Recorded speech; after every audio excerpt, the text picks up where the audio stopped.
समस्या अहिंसा से भी कहाँ खत्म होती है। लो, फिर से महाराज ने कोई नया नाटक शुरू कर दिया। महाराज को ही खत्म कर देते तो उनसे जुड़े हुए सारे नाटक भी खत्म हो जाते।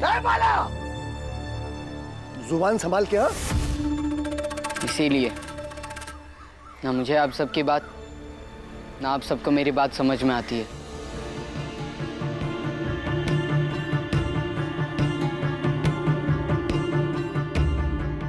पर क्यों बुलाया क्यों है महाराज ने? अरे बोला ना एक बार। नहीं जाएंगे ये दोनों। नहीं आई, हम जाएंगे। विवाह क्यों? क्योंकि अगर किसी ने मिलने का प्रस्ताव भेजा है तो हमें मिलना चाहिए। देखे तो सही कि आगे महाराज क्या चाहते हैं। आप? बाबा, हम जाएंगे। राम जी, मुझे तो लगता है कि महाराज ने कोई नई साजिश रची होगी। तुम दोनों पे कोई खतरा आ सकता है। पुरंजन, खतरा कहाँ नहीं है। भीम सही कह रहा है, हमें एक बार मिलकर आना चाहिए।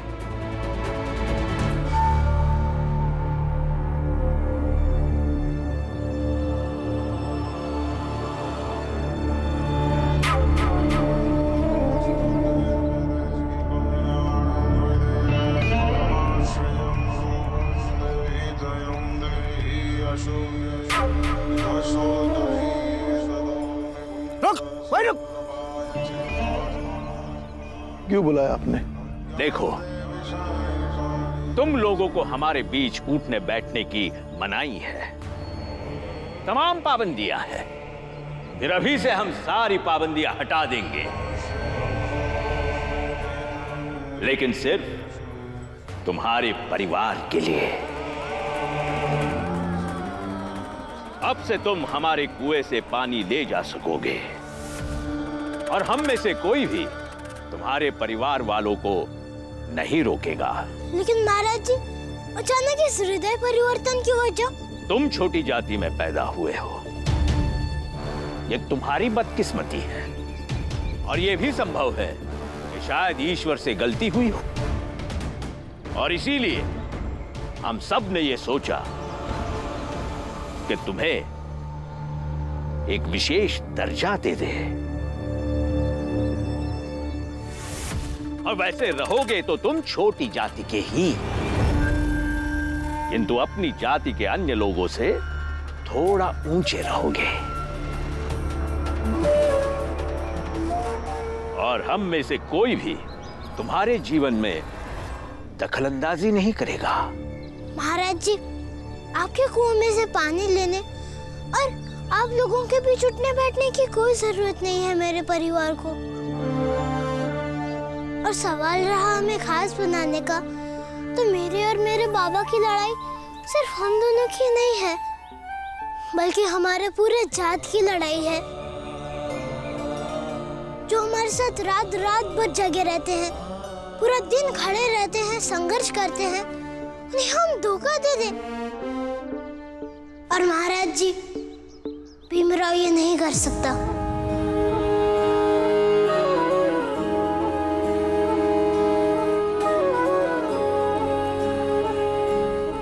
हमें खास नहीं बनना है, सबके बराबर बनना है।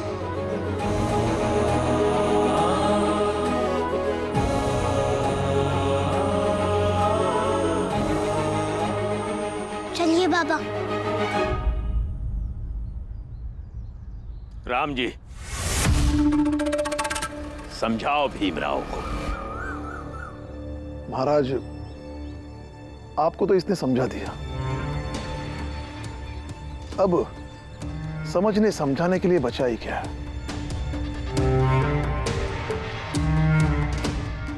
आज्ञा चाहता हूं।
बाला भाई। आई भीम और बाबा कहाँ हैं? वो सर्वज्ञ महाराज ने बुलाया था ना उन्हें। पता नहीं, लेकिन अब तक तो आ जाने चाहिए थे।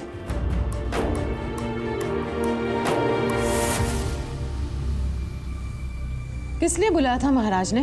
ये बताने के लिए कि हम सब खास वंश हैं और हमारी जाति के बाकी के लोगों को हम उनकी तरह नीचा देखने लगे। हाँ? और आगे से वो हमें अपने कुएं से पानी लेने से नहीं रोकेंगे और अपने बीच उठने बैठने देंगे।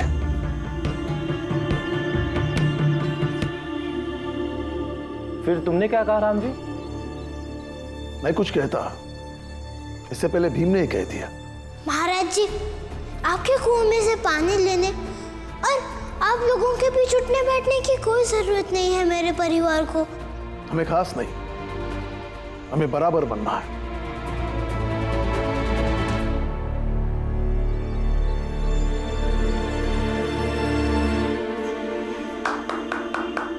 बिल्कुल सही किया भीम। वो महाराज ना अपने आप को कुछ ज्यादा ही पढ़े लिखे समझते हैं। नहीं यार, पढ़ना लिखना व्यक्ति को सरल बनाता है, लेकिन जो शिक्षा व्यक्ति को कपटी, स्वार्थी और साजिश करता बनाती है, वो शिक्षा बेकार है।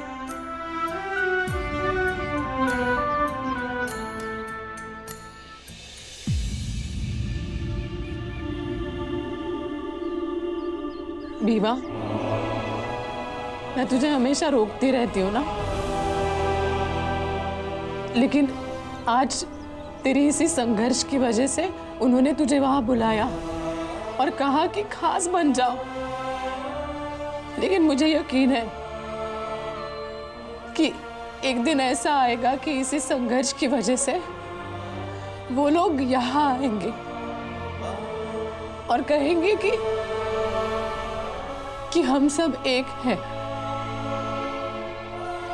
कोई छोटा नहीं, कोई बड़ा नहीं।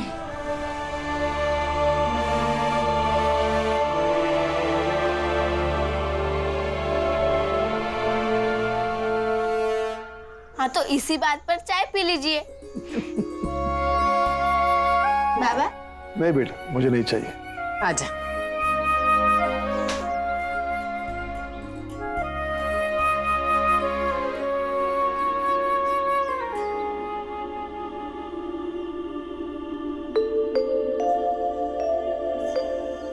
तुम सब लोग चाय पी लो, मैं बाहर ही चाय पी लेती हूँ, कपड़े भी भिगोने हैं। हाँ भीमा भाई, मैं काम पर जा रहा हूँ, हो सकता है आज रात को घर नहीं आ पाऊंगा। हाँ आनंद भैया, हम भी विद्यालय चलते हैं, हमारी भी परीक्षा होने वाली है। ठीक है, लेकिन भीम पहले तो दूध पी ले और आनंद तू चाय पी ले, फिर बाद में चले जाना।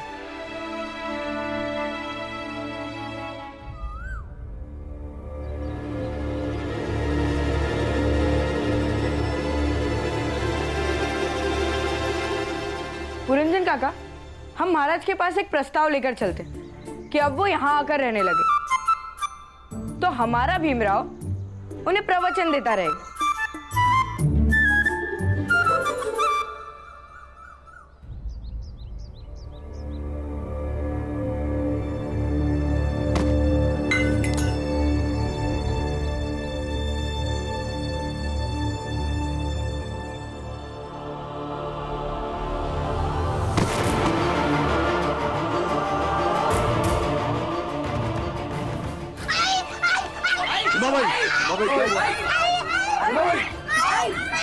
भाभी, भाभी क्या हुआ? बाला, आनंद, इसे वैद्य के पास ले चलते हैं। अरे कोई सुन क्यों नहीं रहा है? आई बेहोश हो गई है, उन्हें हम वैची के पास लेके जा रहे हैं।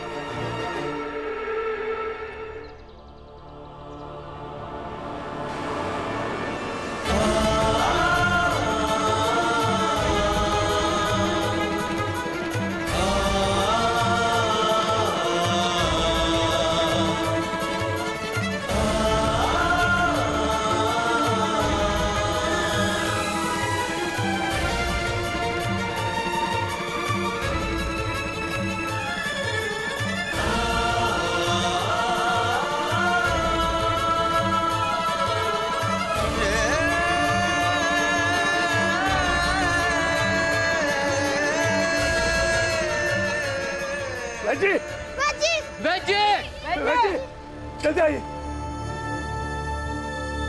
वैजी वैजी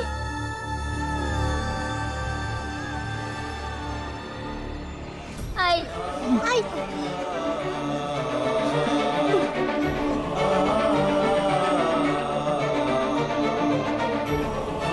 आई आई आई आई वैजी जरा आप लोग बाहर जाइए, मैं देखती हूँ। चलो बेटा।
वैजी वैजी आई ठीक है ना?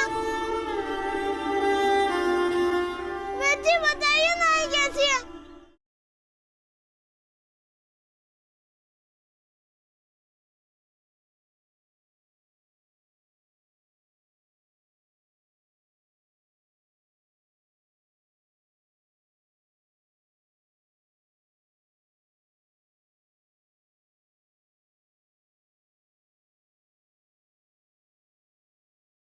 वैजी बताइए ना आई कैसी है?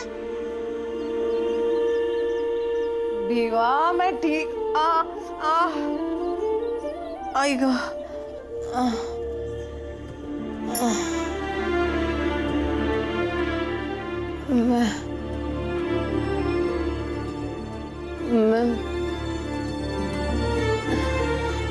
मैं यहाँ कब पहुँची? तुम्हारी तबीयत बहुत खराब हो गई थी, तुम बेहोश हो गई थी, इसीलिए सब तुम्हें यहाँ ले आए।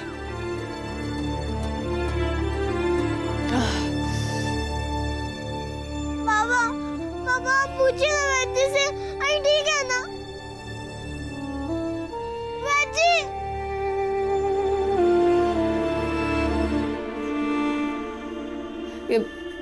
ये सर दर्द तो हमेशा ही होता रहता है, लेकिन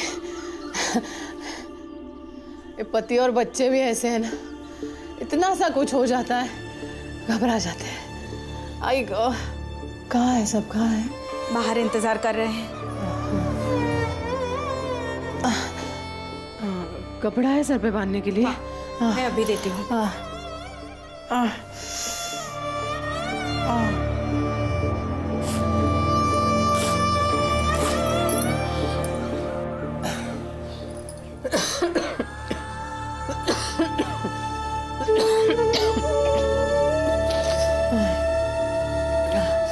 आई गो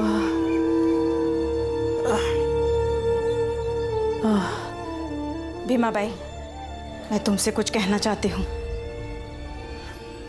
हाँ कहिए ना। मुझे नहीं पता कि तुमसे कहना चाहिए या तुम्हारे पति से।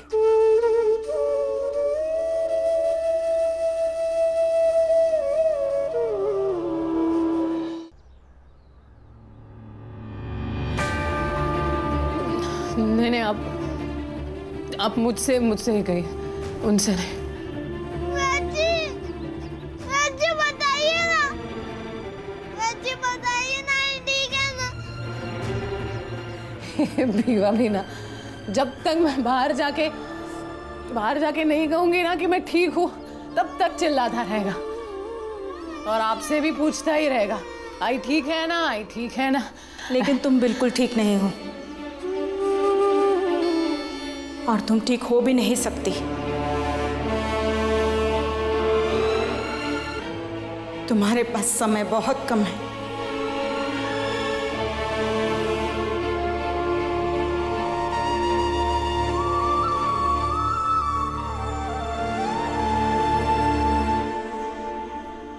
महाराज, हमसे बहुत बड़ी चूक हो गई। उसी दिन उस भीमराव को पकड़कर अगर खाई में फेंक देते ना तो पूरा किस्सा ही खत्म हो जाता। धर्म की रक्षा में की गई चूक पाप है, और हर पाप का परिणाम निश्चित है। इसलिए असफलता पर अफसोस जताने से ज्यादा यह जरूरी है कि हम ये सोचे कि इसके आगे सफल होने के लिए क्या किया जाए। सफलता पाने की हर योजना पर मंत्रणा की जाए। पापा वैद्य इतना वक्त क्यों लगा रही हैं? ठीक तो है ना? हाँ हाँ,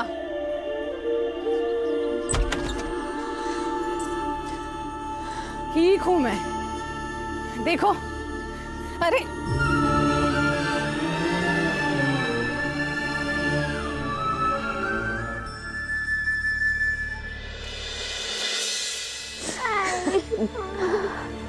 अरे अरे क्या हुआ है? मुझे कुछ नहीं। जी, मेरे घरवाले को क्या हो गया? अरे वही हमेशा का सर दर्द। लेकिन आई बेहोश कैसे हो गई? हर बार तो ऐसा नहीं होता है ना। हाँ तो हर बार से थोड़ी ज्यादा बीमार हूँ, बस इतना ही है। देखिए, मैंने कहा था ना आपको, ये है मेरा परिवार। इतना सा कुछ होता नहीं है तो सारे परेशान हो जाते हैं। वैद्य जी, आप आई को कोई ऐसी दवाई क्यों नहीं दे देते जिससे उनका दर्द जीवन भर के लिए खत्म हो जाए और आगे से वो बीमार न हो? मनुष्य है तो जिंदगी में दर्द तो रहेगा ना। घर पर जो दवा है आई को खिला देना, आई ठीक हो जाएगी। हाँ चलो चलो। आई, आप भी ना अपना ख्याल रखा करो। ऐसे बार बार अपनी आई को वैद्य जी के पास लाना मुझे अच्छा नहीं लगता। हाँ ठीक है, चलिए। अब कह दिया ना वैद्य जी ने भी। चलिए, ठीक हूं मैं, चिंता मत कीजिए। चलिए।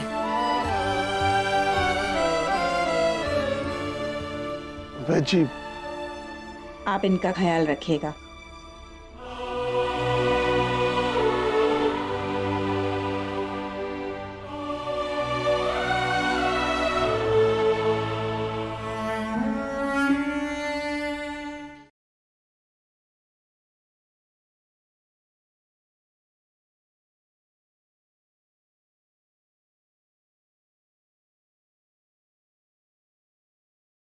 तुम बिल्कुल ठीक नहीं हो, और तुम कभी ठीक होगी भी नहीं।